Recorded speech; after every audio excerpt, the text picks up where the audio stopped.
Penanggung pajak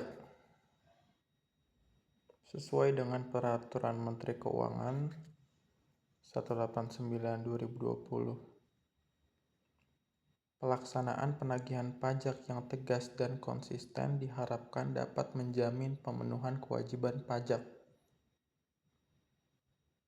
Dalam pelaksanaannya, penagihan pajak tersebut tidak hanya menyasar wajib pajak. Pada prinsipnya, penagihan pajak dilakukan terhadap penanggung pajak yang merupakan orang pribadi atau badan yang bertanggung jawab atas pembayaran pajak, termasuk wakil.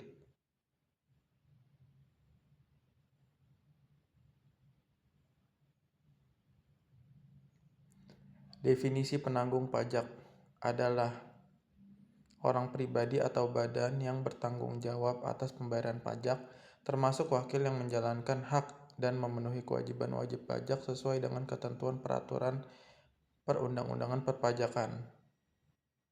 Wakil yang menjalankan hak dan memenuhi kewajiban pajak sesuai dengan pasal 32 ayat 1 UU KUP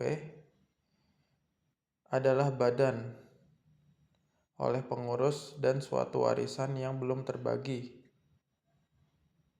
oleh salah seorang ahli warisnya, pelaksana wasiatnya atau yang mengurus harta peninggalannya. Untuk anak yang belum dewasa atau orang yang berada dalam pengampuan oleh wali atau pengampunya, wakil ini bertanggung jawab secara pribadi dan atau secara renteng atas pembayaran pajak yang terutang. Pengecualian diberikan apabila penanggung pajak itu dapat membuktikan dan meyakinkan Dirjen Pajak jika mereka dalam kedudukannya benar-benar tidak mungkin untuk dibebani tanggung jawab atas pajak yang terutang tersebut.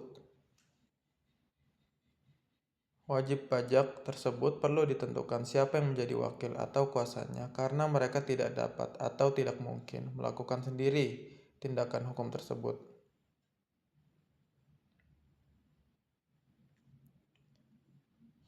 Untuk memberikan kepastian hukum dalam pelaksanaan tindakan penagihan pajak dan simplifikasi peraturan, pemerintah merinci siapa saja yang menjadi penanggung pajak dalam pelaksanaan penagihan pajak. Menyatakan penagihan pajak dilakukan terhadap penanggung pajak atas wajib pajak orang pribadi atau penanggung pajak atas wajib pajak badan. Sesuai dengan pasal 6 PMK 189/2020, pelaksanaan tindakan penagihan pajak terhadap penanggung pajak atas wajib pajak orang pribadi dilakukan terhadap 6 pihak. Yang pertama, orang pribadi bersangkutan yang bertanggung jawab atas seluruh utang pajak dan biaya penagihan pajak. Kedua, istri dari wajib pajak orang pribadi bersangkutan yang bertanggung jawab atas seluruh utang pajak dan biaya penagihan pajak dalam hal pelaksanaan hak dan pemenuhan kewajiban perpajakannya digabungkan dengan satu kesatuan. Ketiga, salah seorang waris, pelaksana wasiat, atau pihak yang mengurus harta peninggalan yang bertanggung jawab atas utang pajak dan biaya penagihan pajak paling banyak sebesar jumlah harta warisan yang belum terbagi dalam hal wajib pajak meninggal dunia dan harta warisan belum terbagi. Keempat, para ahli waris yang bertanggung jawab atas utang pajak dan biaya penagihan pajak paling banyak sebesar porsi harta warisan yang diterima oleh masing-masing ahli waris dalam hal wajib pajak telah meninggal dunia dan harta warisan telah dibagi. Kelima, wali bagi anak yang belum dewasa yang bertanggung jawab atas utang pajak dan biaya penagihan pajak. Keenam, pengampu bagi orang yang berada dalam pengampuan yang bertanggung jawab atas utang pajak dan biaya penagihan pajak. Adapun baik wali maupun pengampu tersebut bertanggung jawab paling banyak sebesar jumlah harta anak yang belum dewasa yang berada dalam perwaliannya atau sebesar jumlah harta orang yang berada dalam pengampuannya. Namun, dalam hal pejabat dapat membuktikan jika wali atau pengampu yang bersangkutan mendapat manfaat dari pelaksanaan kepengurusan harta tersebut, wali atau pengampu itu akan bertanggung jawab atas seluruh utang pajak dan biaya penagihan pajak.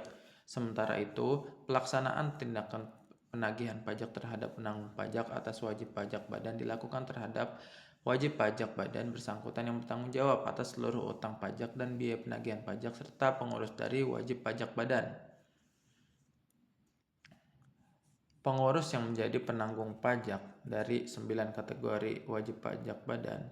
Secara lebih terperinci, 9 kategori tersebut mulai dari perseroan terbatas, bentuk usaha tetap, dan persekutuan komanditer, dan persekutuan perdata, dan persekutuan firma.